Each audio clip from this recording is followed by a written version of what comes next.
Okay, here we go without the music in the background. This is the first day that we started jumping. Yeah, you can see a twin otter busy throttling up and doing its checks while we all board the aircraft. The weather finally turned good here, and it was a bit disappointing in the beginning getting there and finding that the weather was so poor. But they quickly made up for it. This chap here with the yellow and black golden rig in front of me there, he's the general of the Peruvian army. He jumped out right next to me each time. He has about 1,500 jumps, and unfortunately any of those 80 are relative work jumps, which are flying with other people, so he wasn't really suited to be on these jumps with us. Yeah, you can see us getting ready to exit, and then Larry is the person that keys it. He's on the right. I might turn it in, you might see him. There he is with the white helmet on the right. He gives the key to launch. He looks in, looks out. Everybody ready? Ready, set, go. That's it, everybody out of the aircraft. This jump consisted of, I think it was 16 to 20 people. That was 20 people. And we were trying to build various formations.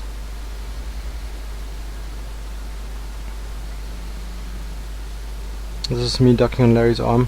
You can see that little black sort of curved spot in the bottom right hand part of the screen. That's my helmet.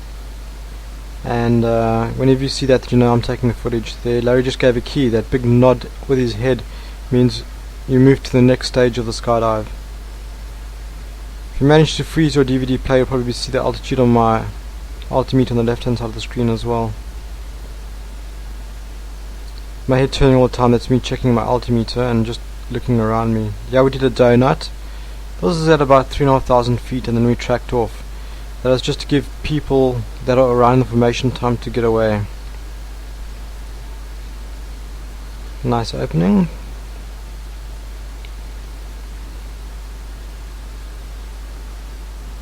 Undo my slider, unstir the brakes, and off we go. Another skydive almost finished. Here we go on the next jump. You see Larry at the back without his helmet on. Larry's about 60 years old. He's one of the major organizers of all the big wave events that take place. They will be attempting the world record in 2006. 444 skydivers out in Thailand. There we go again. Watch for Larry. You can see my helmet in the background there. Larry's on with the white helmet. His head will bob up and down, indicating the signal to go. He looks in, looks out. Ready, set, go. There's a bit of slow motion, so you can see how everybody flies off from the exit. Looks a bit chaotic, but everything is under control. What happens is Larry jumps out and the formation builds from him. So you'll see Larry there with the blue jumpsuit and the white helmet. All the skydivers will progress towards him. You can see me about to take grips now. That's the star busy building the base. They call it the base, but the formation is a star. Now you get all the zippers docking on. Each two people that dock on, that's classified as a zipper. There's some people which are low, which didn't make the formation. And here we go, jump number 2.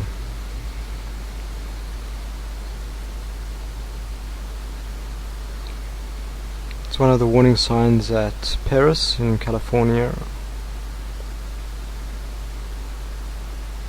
There we go, climb out. Weather wasn't too bad. It was a little bit cold when I first got there. Your hands tend to become a bit chilled up, but you quickly forget about that once you leave the aircraft. Larry is very proficient in his skydiving.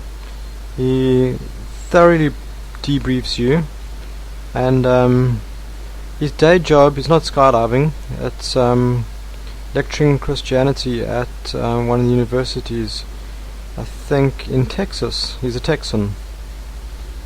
Very, very nice person.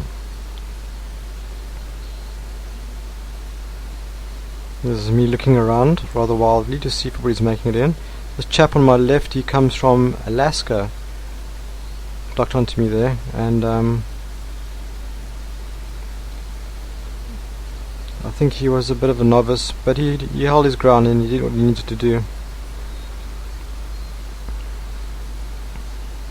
Larry's busy checking to see that everybody's getting in. A lot of these jumps are very frustrating. They could have quite easily just put a jump together that worked, but there's another donut, sorry, just interrupt my speech. But they wanted to make us all learn, so I normally go in the base. Oh, sorry, no, I don't go in the base, I go in the outside. I'm a floater or a stinger. That means I fly down the formation.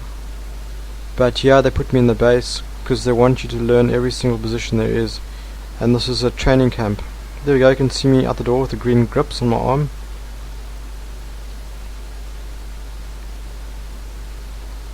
I try and get as many out of the airplane as possible so that you're all in one big group to leave the aircraft together in one big go. The more we leave together, the more easy it is to build the formation. Any distance and separation uses up large quantities of our time. There you can see me bottom left. I did really well, yeah. I was having a race with that other guy. I think he got there a split second before me.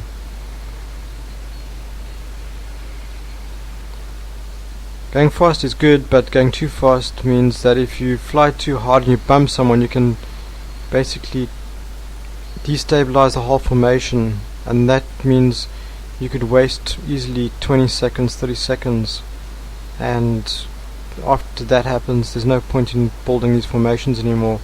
So everything has to be flown precisely. Every move has to be calculated.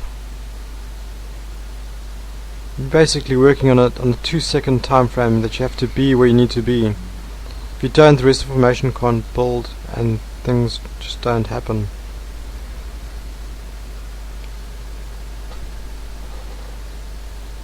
That guy with the helmet on his head back to front is Polish and he can't speak in English. There's Larry with his helmet on his head. He knows I'm videoing him, but he's just ignoring me. And here we go on exit. Very difficult climbing out here. You have one arm to hang on with. There's no space to hold on with both arms.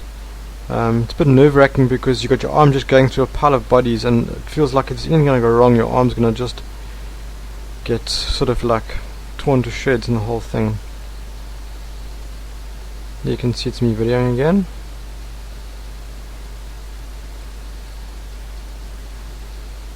There's the good dock on Larry's arm.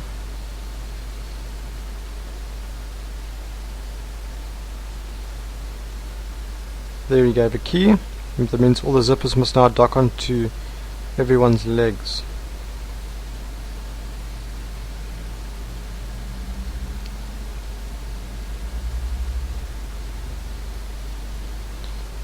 In some ways, this kind of skydiving, doing big formations, is a bit more relaxing because you're not really doing anything except lying in the air.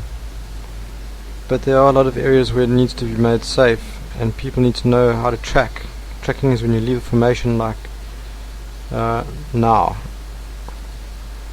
There you can see them all flying away, and you can see me looking left to right, making sure that my airspace is totally clear. You really don't want anybody close to you, for obvious reasons. There we go. Split my slider, get my brakes out. Jumping here was really very hectic. Basically we got to the ground, packed straight away. Halfway through the packing they would dirt dive us. That means you go into a room and they carefully critique every angle of the skydive via the video for about 30-40 minutes, and then you go back and pack, and as soon as you finish packing, literally you put your rig on your back and you go straight to the plane. I've never jumped like this in such a hastily fashion before, but they were trying to make up for lost time with the bad weather, which they did quite comfortably. Also, once you're under canopy, you also have to look out for other people all the time, so you can't spiral. You have to just fly along and keep looking out for anybody else. If everybody does that, then it makes it very safe because everybody's looking out for someone else. Yeah, all these crazy people go out the door again.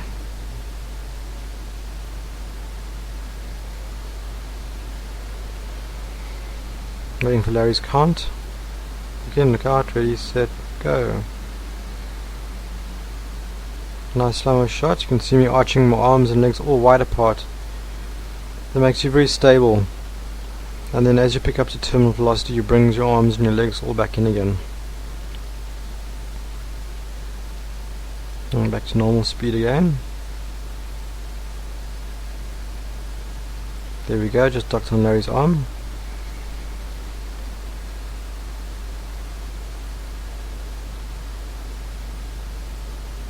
There come the rest of the guys all docking on. It looks very easy with the way the speed they come in, but each person actually has to stop before they take grips. They're not allowed to just fly in and just grab onto anything they come past. What we were told was that we have to fly right up to the person, fly in our position for at least 3 or 4 seconds, and then take the grip on a leg or an arm.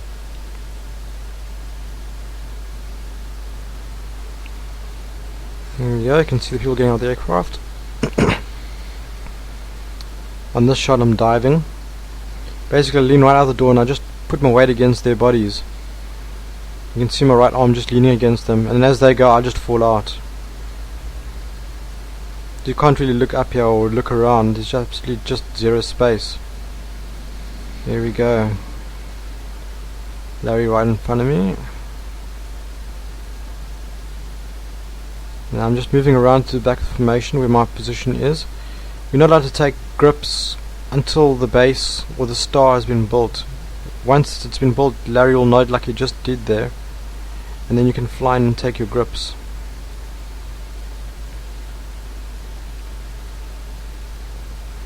You have to constantly work. You have to look through the formation, make sure you're on the same height. If somebody is hanging on you, you have to compensate for that. You got to constantly fly your position all the time. It's not a matter of just flying in and then just docking and simply just lying there. There we go, all leave breakaway, tracking, looking, airspace clear, looking underneath me, looking side. Parachute deployment, and off we go again. Man, is this boring, this parachute just works every single time. Bet you're all wishing, when's it gonna malfunction? Well, touch wood, it hasn't yet.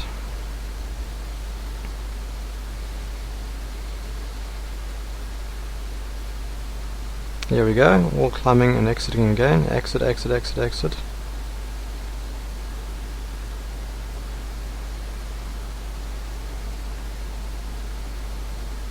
And then wait for Larry. Where is Larry? Oh, there he is. This is from the cameraman now. So on every jump there's a cameraman, not just me. There we go, you can see me flying around the formation at about 9 o'clock now. I've got to get around to about 6 o'clock. That's where my position is. There we go, I'm in my position. I'm not allowed to take grips because there's still part of formation open and you have to wait for Larry's nod. Once you give the nod, then you can take a grip. This is to show discipline, and that you can fly your position because the formation constantly moves up and down and left to right. So by flying in your slot, your position without taking grips, you have to work very hard. De-arching, arching, flying left to right.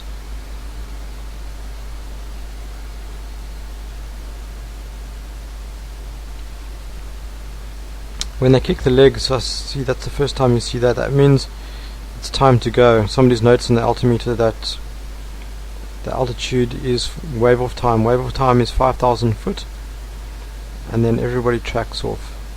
Well, first the stingers track off.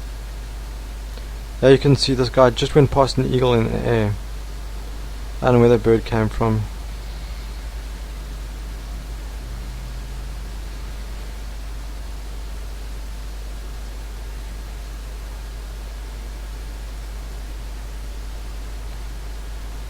Once again, I'm diving.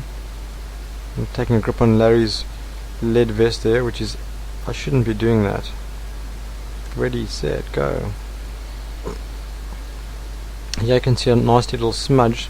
Somehow my finger touched my lens, so everything looks a bit greasy on the left hand top part of the screen. You can see Larry sitting waiting for everybody to come and dock on him.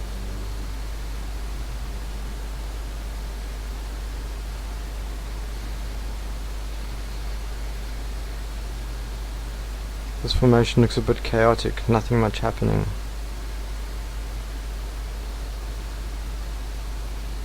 There we go, base is starting to form.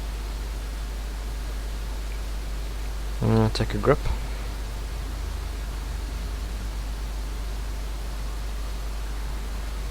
You can still see people on the outside. They're supposed to be flying in, but they just didn't make it. You're really being pushed to your limits on every single jump. That was a hard opening. You can see by the speed the slider came down. I'm not sure which jump I had, but one of my jumps had a hard opening. The parachute just simply opens too fast. Ready, set, go. It's me 9 o'clock again. Coming around to 6 o'clock. You'll see I fly with my arms back. That means I'm trying to fly forward. If your arms are back and your legs are straight out, that means you're attempting to fly forward.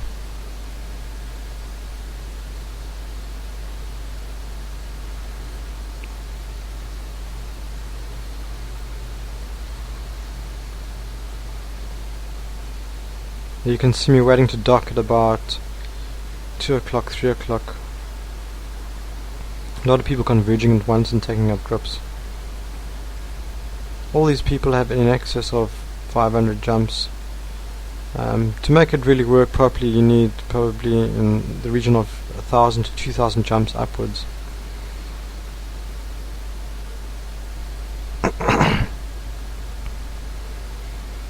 There we go, jump number 6.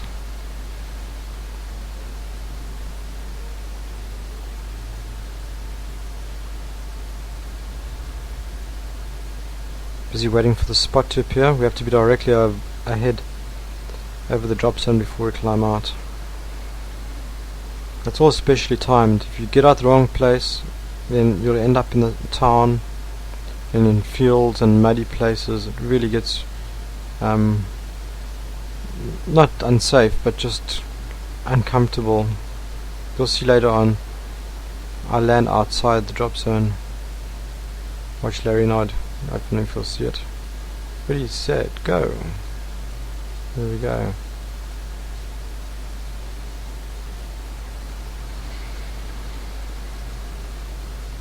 That's me de-arching now. You can see my arms going straight out in front of me. That means I'm trying to come back up the formation. You go a bit low on it. So in order to get back up, you've got to put your arms out straight and your legs out straight. Here we go. Docking on as a zipper. Now I need the other part of my buddy, which is, here he comes in now, to complete the zipper. There we go.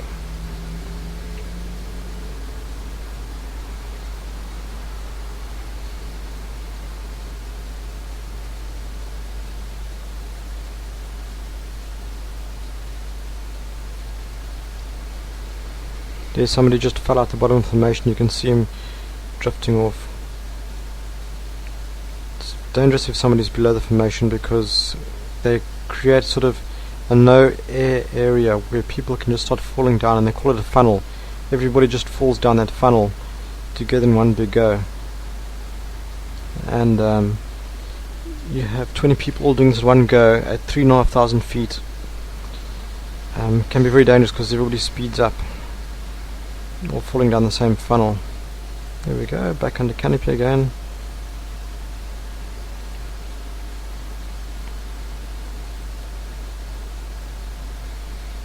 Some of these shots, if you look carefully, you'll see snow in the mountains.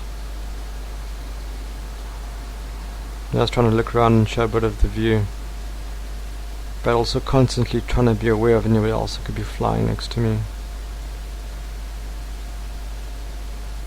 That's the drop zone. See the runway in front of it.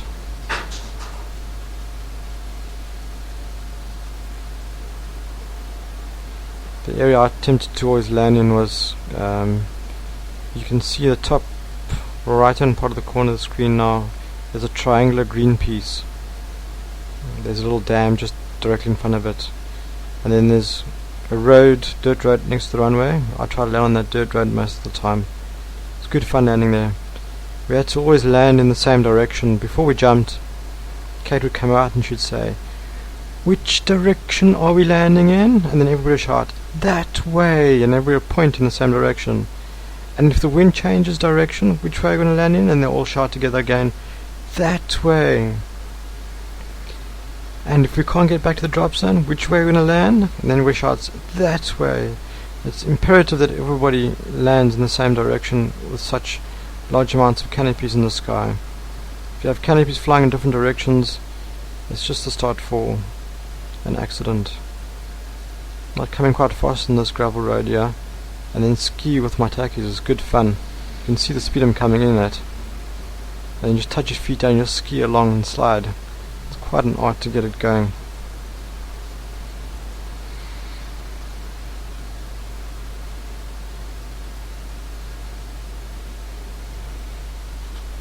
Here we go again.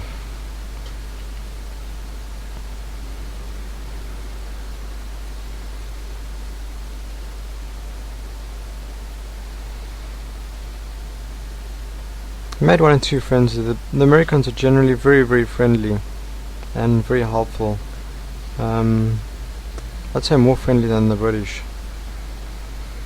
I know they can be a bit loudmouthed and everything, but I think when they're so loudmouthed and open, they talk so much, you know exactly where we stand with them. With the British, it's in such a grey area.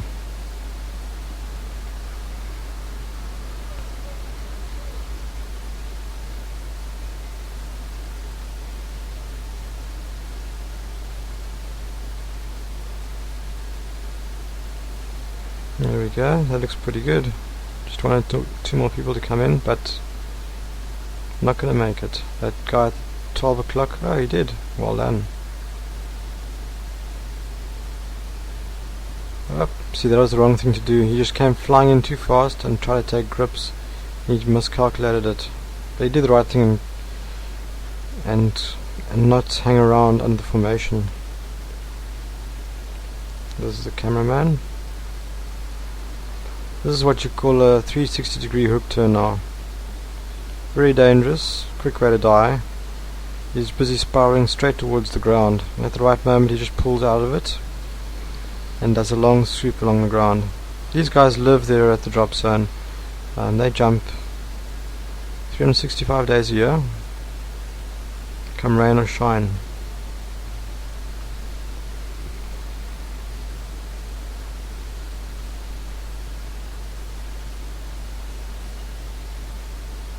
Here we are on our way to the aircraft.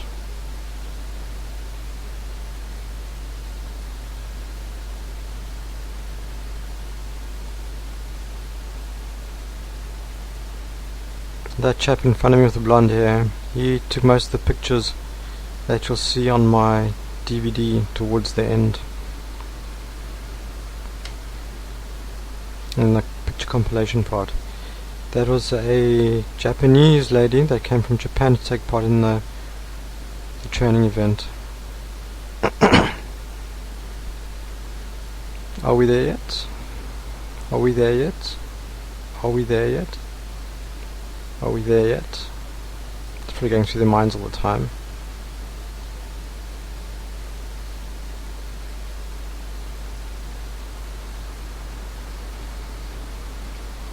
In the beginning it was a bit nerve-wracking, but once you got onto the whole ride and you got to altitude, it became very exciting, very challenging to get out there and try and prove and do your stuff. And I only made, I think it was, 1 mistake the whole time I was here.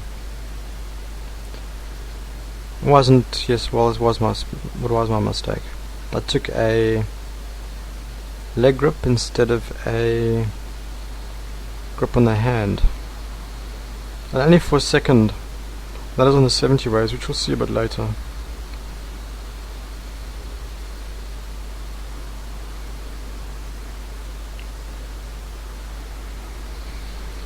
There you can see 2 aircraft, so this must be the day when we started on the 40 ways. So yeah, we have 2 aircraft with 20 people in each. That's me de-arching again. I'm straight out in front, pushing down hard in the air, trying to get back up to the formation. There we go, more or less on level and driving in. And this really is as weird as it looks when you're in the air. Flying in, just seeing all these bodies, all these people, all just sitting here in front of you. It's like you're coming in to park your car somewhere. He's kicking, time to go, that's 5,000 foot. That means all the stingers must now leave. Their base stays there, but that means all stingers depart immediately. It's quite an effective way to show their panic, I suppose. Deployment, successful. Get rid of the slider. You notice always deploy and then you try and look around before you go for your slider. That's what you should do.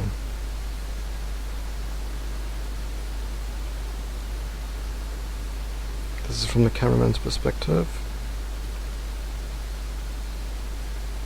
This person in front of me here, that's a lady, her name's Nina. She's got over 5,000 jumps. She's won some competitions in the world. She's really excellent. She came and sat next to me the one night and chatted for a long time. She comes from Sweden and she's an orthopedic surgeon. But now she just skydives for a living. She told me when she did her first jump, it wasn't something where she just went and she did a jump. She said after she did it, she was just so blown away. She just knew that this is something she had to do for the rest of her life. There you can see her coming in at about 12 o'clock. She's all in black. She's flying the mantis position, meaning her hands almost touch. That's the new way of skydiving. This is the 40 we're busy building now. You only have a small amount of time to get this whole thing together. And each part of it has to be executed perfectly. As you can see, that wasn't, so if we go again.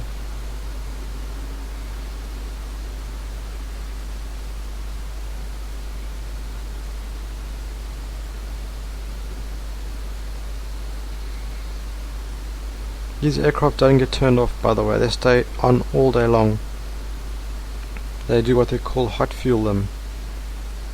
That's the fueling truck on the left. They pull up, they put more fuel in, and then they fly them again.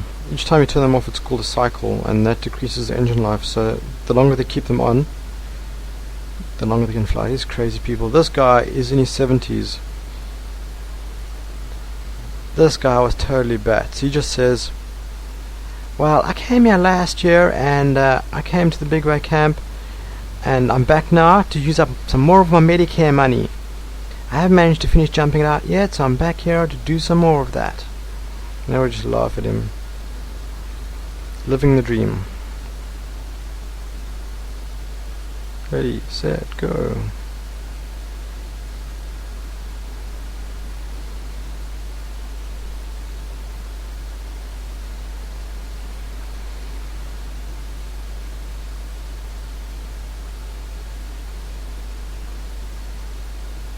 Base is built.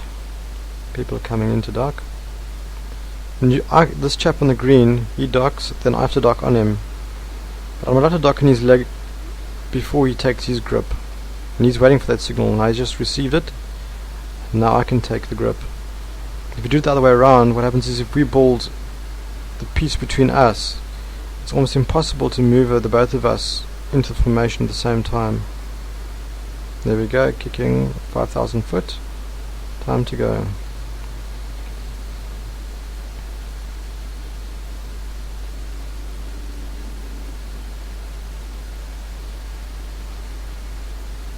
There we go, pressure opening again.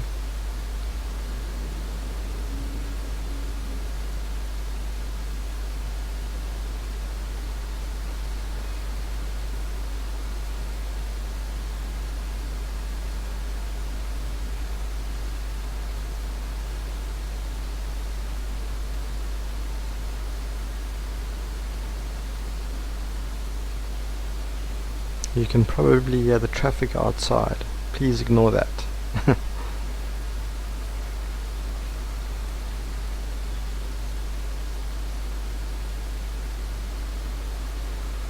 There we go. Exit, exit, exit, exit. There's the general again from Perugia. General of the Peruvian army. But they didn't make him anything special though. He was pretty useless. I was struggling with my arm. I couldn't get my arm in. I was really panicking a bit.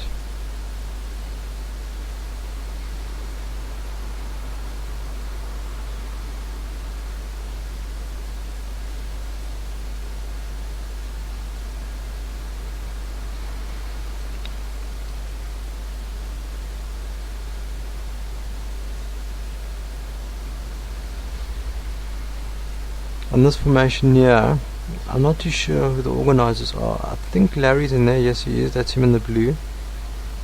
And I'm sure that Kate or Tony should be in here as well.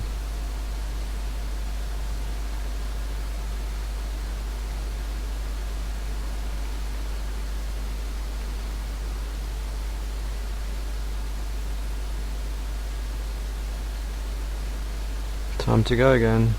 Man, this goes so quickly.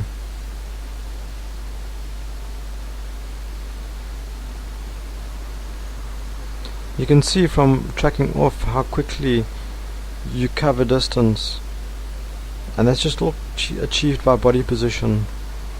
So you can see by just small adjustments in your body position. There's the snow, sorry to interrupt, but just from those small movements of your body you can achieve huge changes in flight with your body and where you go and what you do. That's me. Little green ring around my parachute. You can't see me anymore now though. That's Nina in front of me again. You can see a rig name, Mirage, that's made it in France. Oh, this is a terrible exit. Everybody left at different times. They took the whole base out of the door there. They didn't start building it in the air. They just take it straight from the door. We're just cheating a bit, but saves a bit of time.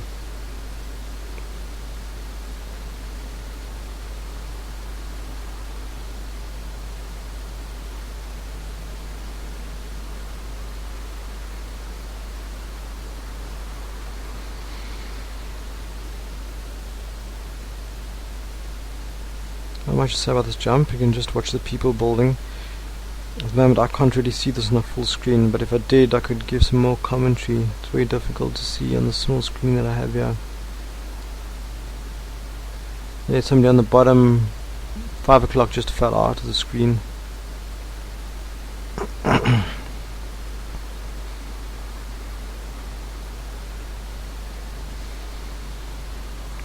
There we go, this is me on the canopy again. Oh yeah, this is not good. As you can see, the runway is not beneath me at this altitude, which probably means I'll just make it into landing area. Or maybe not, just because it's a small screen. I think, no, I'm going to actually land on the grass strip. This is one of my better landings. You can actually watch the shadow on the ground. Quite awesome, the photography on this without realizing it.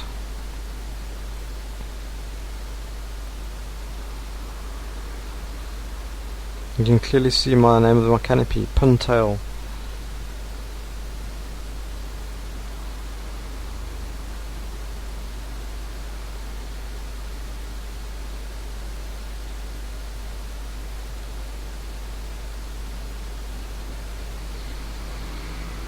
There's a lot of wind outside that door, and you have to really run hard with all your strength.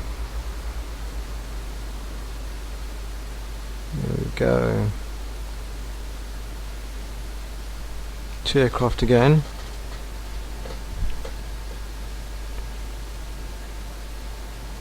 All while falling at 125 miles per hour, or in kilometers 220.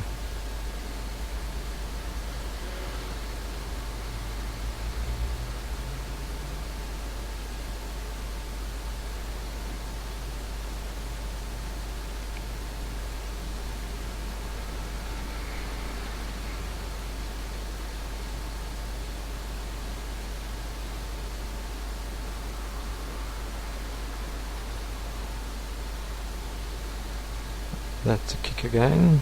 Everybody's kicking here. Time to go.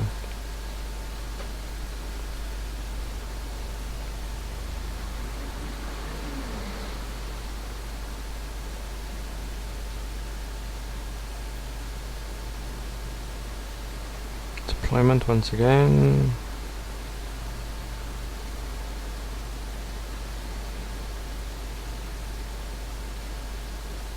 And the next jump.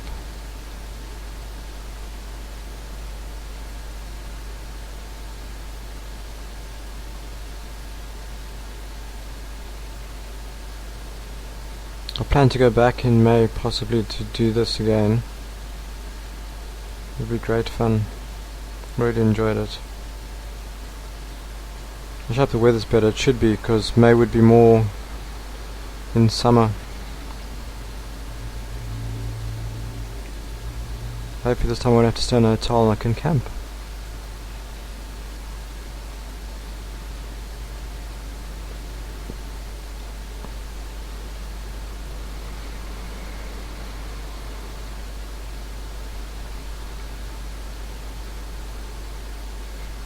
It's already converging on the centre of the formation. Some big zippers balding there. Instead of just a two-way zipper now we have 3- and 4-way zippers. And then the people that build into the zippers are called whackers. And that's not because they're wacky.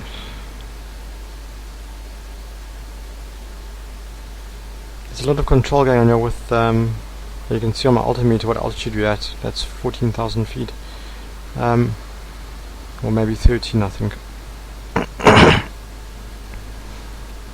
These two aircraft have to be linked up, so we all go simultaneously. There's somebody that keys the whole thing and they watch from both sides to make sure that everybody leaves together. This jump I went and I left too early. Possibly, I'm not too sure. One of my jumps I struggled to get back up. Could be this one. If you see my hands coming out now, then yep, there we go. One hand out and I'm de-arching to get back up. Basically you form a position with you push your arms down and your legs down, so you're doing an inverted arch. When you're arching, then your whole front of your body is curved out in front of you. This way you're doing the opposite, and if you keep doing it then you'll keep moving up. The problem is if you look up then it spills a lot of the air and then you fall faster, so you have to be really dedicated and keep looking down. Yeah, I can see I'm just about on level coming back to formation now, but they're waving off. That was the second thing that went wrong on my jumps. On that jump, basically the instructor told me that I must leave on set. So you get what the call is comprised of, and that is ready, set, go. He said I should leave on set, so I left on set, and it was impossible to get back, and he admitted the mistake afterwards. But he's a world champion, and I don't think he took lightly to admitting his mistake, because he didn't speak to me after that, but he was very friendly prior to the whole occasion. I didn't say anything to him at all. I just kept quiet. Maybe my being quiet freaked him out.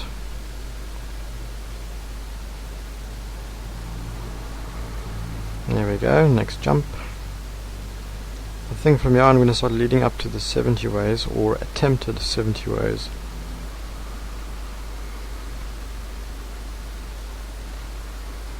You can see that's not Larry keying it anymore, that's someone else, but this is the cameraman's perspective, not mine. You don't see the little shiny piece of the helmet in the bottom right hand corner.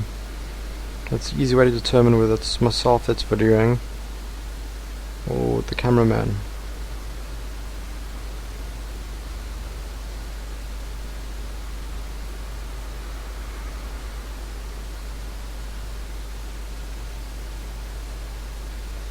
You can see the controlled movements. I know it doesn't look controlled and it just looks like a lot of ants crawling around the screen, but the people flying at a reasonable speedy rate and then suddenly stop and then start taking grips. Nope, didn't get it. Track away.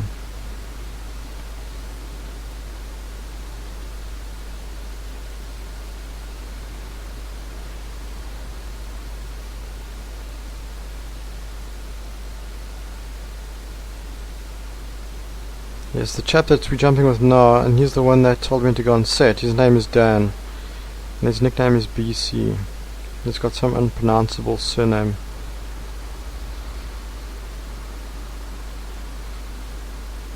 That's him on the top right end of the screen now in the helmet. He's an American world champion like 3 or 4 times in 4-way discipline.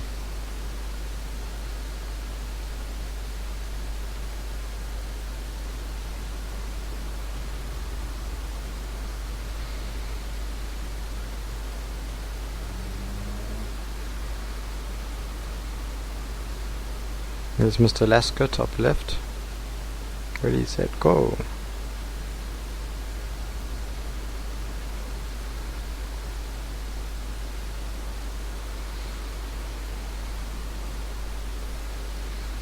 And this is me videoing now. You can see the shiny bottom right hand corner piece of my helmet. Where's my slot? Where's my slot? That's all you're thinking. When we have a key person in the base with a specific color and you keep an eye on them, you should have at least 3 key colors in your base. On the first day when it was raining at the camp, basically what happened was Kate and Larry gave seminars, and they gave huge long speeches on safety. This camp was highly safety conscious, and that is the most important thing that they stressed firstly. And then they taught us a lot about big waves and how we're going to deal with building them. There isn't any area that they left uncovered, and by doing all of that, what happens is they dispel a lot of fear, because people are really worried when you start putting big things together in the sky. But it's so well organized, everybody has their little piece of work to do, where to be, at what time, and how to do it. It's what you call serious teamwork. I think we started the 70 waves. We now go up to 16,000 feet. You can see us about to practice a dirt dive, or an exit from the mock-up aircraft on the ground. We're all queuing behind the mock-up aircraft. This helps a lot because there's a lot of unforeseen things in the air that you cannot plan for, and this irons them out. People find their positions and they find odd places. You can see Dan right in the front in complete black, the world champion, American world champion. This chap in front here suffered from hypoxia, and his doctor said, when you breathe out, keep your mouth closed or almost closed, and blow through a small slit in your mouth, which builds up pressure in your lungs and keeps the oxygen in longer. You can see how we all jam up and pack up against the door. As tight as possible, close as possible to each other, wait for the key and all just fall out. Ready, set, go. It's not easy to do it here because as you exit the aircraft there's no air, so you actually have to step out, as opposed to when you're in the sky you just fall out. So you can actually just dive at the door. You don't really have to climb out. You could just be floating behind this person and flying your body behind them. And here we go for the real thing. You can see all the oxygen pipes hanging from the roof. You could either breathe it in through your nose through 2 little pipes which would stick into your nose, or you just stick the pipe in your mouth. I chose to just stick the pipe in my mouth. Not a lot of oxygen comes out, but it's pure oxygen, so it's more than enough to breathe with. There we go. This is from 16,000 feet. Things look very small on the ground from this altitude. No need to rush now. Take it slowly. Breathe calmly. Fly along. Take your time. You can see we're far away, but this is where you need to start slowing down now and let the skydive build itself.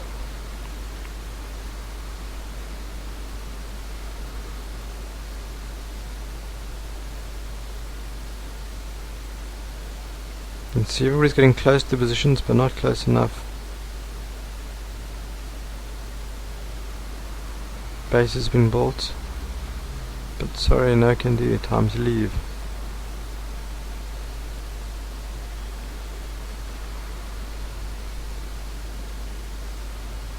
There's a huge amount of organization in getting a 71 into the sky. You've got 4 aircraft which all have to fly in formation. It's a huge amount of concentration for the pilots. You'll have one lead aircraft, and then from the lead aircraft you'll have 2 trail aircraft following the lead aircraft, and then you'll have another last trail aircraft trailing a trail aircraft. And any small adjustments affect everybody, so the pilots have to be totally focused to follow the plane in front of them. And you can see this when looking out the window. Here we go, off the oxygen, all packed up against the door, ready to go. This is me videoing now. I'll get a good idea now how I'll just dive at the door. Off my feet and just floating, there we go. Arms tucked up behind my back and just going straight down. You can see what else in the more or less the same position. And feeling out now, opening your arms. They call this the stadium effect. Everybody's flying in at a stadium type angle, converging in on the base. A lot of people panic and they rush. That's just their nature, and if they do, then there's nothing you can do about it, and inevitably they'll make a mistake. Here's my mistake. Leg grip, wrong. And I realized, oh dear, hand grip. Quickly corrected that. But that didn't affect the skydiver. There we go. Grips on both sides. That's our zipper bolt off the base. I think this is the best skydive we did. You can see all those people there as I lift myself up to look at the top. That is just so amazing. And out of there, now we just track and track and track and track. You just keep going and going and going. When I was in South Africa, we'd start skydives from this altitude. Yeah, we start tracking away at that altitude. Unbelievable.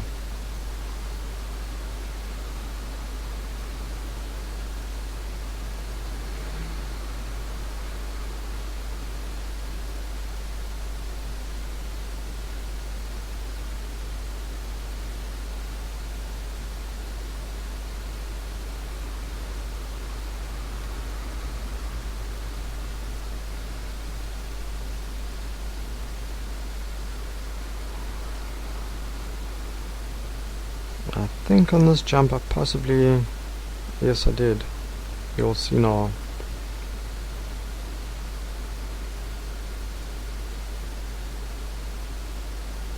It really is amazing sitting up there under canopy. It's just totally quiet, flying around, just looking at the view. It's almost impossible to describe.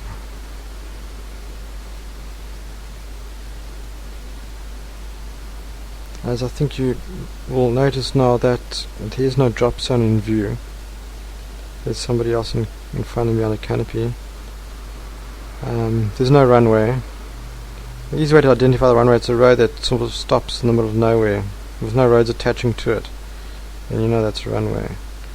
But there are no runways. The drop zone is actually, the runway is, I'd say, top part of the screen there.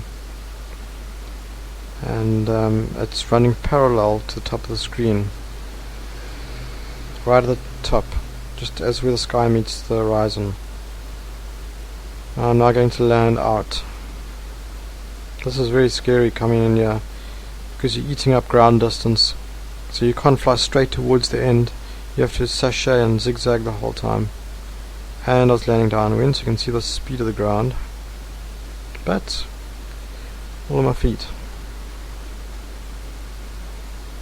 Now that happened because there were 4 aircraft, and you have to have all 4 aircraft lined up together and flying as close as possible together. If they're not close as possible, that means the separation between all the skydivers that join up from the 4 aircraft is impossible. So I'm sure they probably just sacrificed us landing in the drop zone for the closer connection between the aircraft. Here we go again. Here you can see the cameraman looking over the other aircraft, over the top of the other aircraft.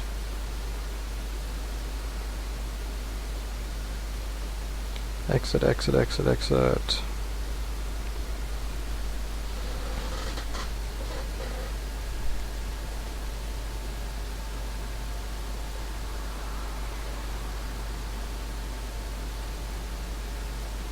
Now that was the not the German, the Peruvian general. They just took out the base. You saw him come flying in there and just knock somebody right out.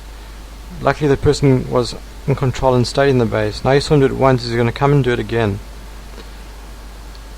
To knock somebody like that is unforgivable in a skydive like this, on this size. It shouldn't be happening at all. And I think you might have just seen it happen again. I'm struggling to see it here. But you clearly see him come in and do it a second time. Now I'm just trying to look here and see.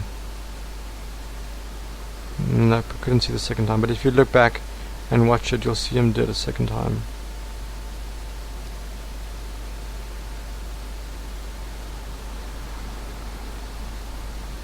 You can see everybody clutching their throughout the back of their rig to make sure they're still in place. Exit, exit, exit. Okay, here we go, backtracking to the formation now. You have to be very careful about how steep you fly at the formation as well. You can see me by turning my body like that, I'm actually changing my trajectory where I'm aiming for. Most of the time it's best to actually just miss and just aim slightly off the formation. If you aim directly at it and you can't stop in time, you're going to take them out. So if you aim slightly towards the side and you come in too fast, what the Americans say, I came in too hot, man. I just came in too hot. That's their word for it. If that happens, then you will take somebody out. You'll fly straight on top of them, and it can be serious. But you can see something to that effect that just took place, and there it happened again.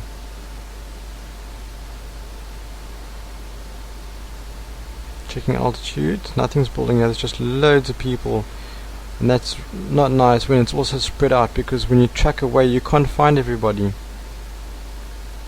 When you're all close and compacted together, then as soon as you turn around and track, you pick up a very quick reference of where everybody is in the sky and where you need to go.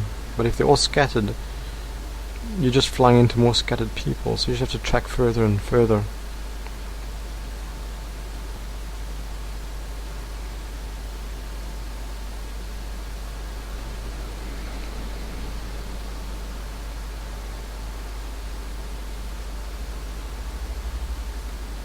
I think this is where I could have speeded up the camera. Definitely. And I slowed it down to get the Perris, or the Skydive Perris wording on the runway into the camera. And here we go for landing. And we'll speed it up again.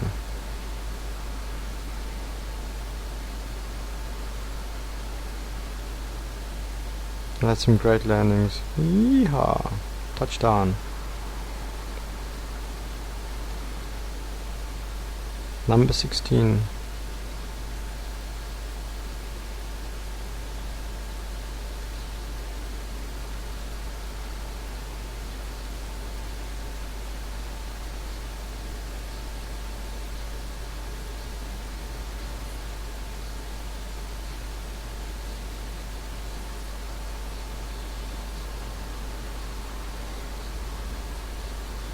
You can see some people come in really fast. That's okay if they can do that, but it has to be controlled. There's absolutely no margin for error here. If you make one mistake, like that Peruvian general did, they simply just said, that's it, we aren't on any of the skydives from now on. Because you can't have one person making an error for 70. We only have 5 attempts, so I think there you see him at the bottom left coming out of the screen. And he didn't make just one, he made 2 or 3 mistakes.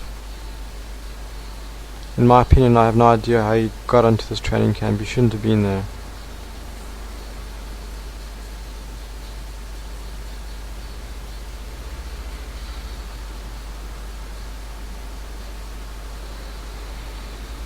All the oxygen little pipes hanging around everywhere. I don't think we needed oxygen on this jump. They have DZs which operate in the UK at altitudes of 15,000 feet. I think the Americans just don't want to be sued, so they just take all the precautions. Pilots are mandatory on oxygen from 13,000 feet. One of the German friends that I met just said that they were doing a high altitude jump, and the pilot lost consciousness, and so did everybody else in the aircraft from lack of oxygen and hypoxia. And the aircraft descended by itself in some part of its flight, and the pilot woke up again and regained control of the aircraft. And it was just by fluke that this all happened. Now you can see a complete zoo. Zoo meaning people all over the place, not in their slots, not flying their positions, all out of control. I haven't docked yet because the person we're supposed to dock on is not even there yet, so you're just sitting waiting for your buddy to fly in front, take a grip, and then you come take the grip. But he never pitched, so I couldn't take the grip. And you can't just dock on anywhere. You can see a slow-mo of my canopy opening. Look how controlled that is. Hunted towards the left a little bit, but pretty much perfect opening.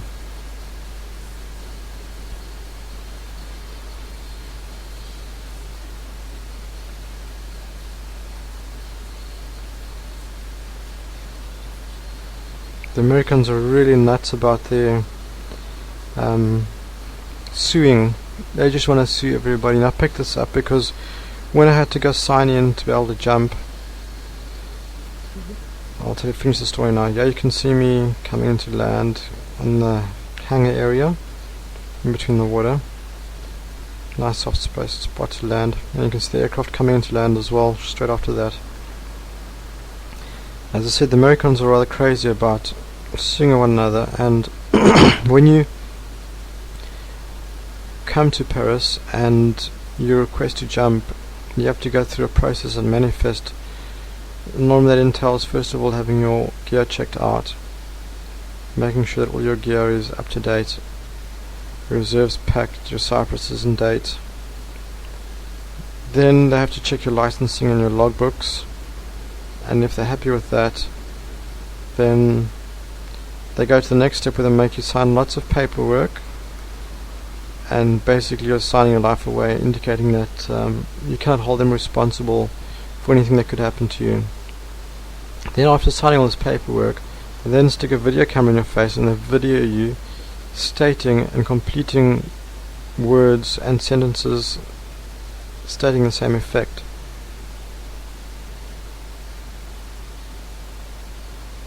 I think this was in the last attempt.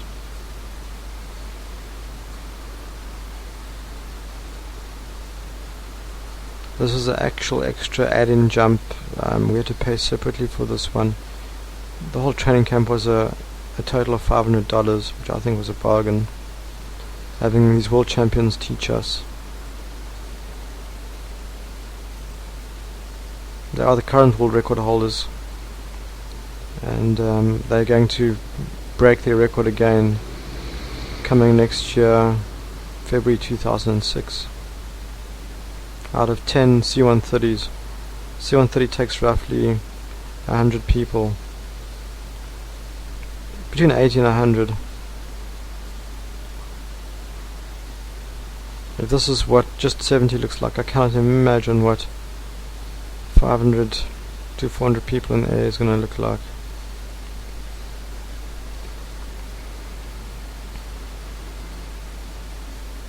You can see that control this person showed there. This wasn't me, but flying straight up the formation, stopping dead. I'm somewhere down there. If you look carefully somewhere you'll see me. Don't ask me where. I can't see on the small screen. As this being the last jump, I will now say and bid you adieu, and hope you enjoyed my narration of this big grey camp, Paris, California.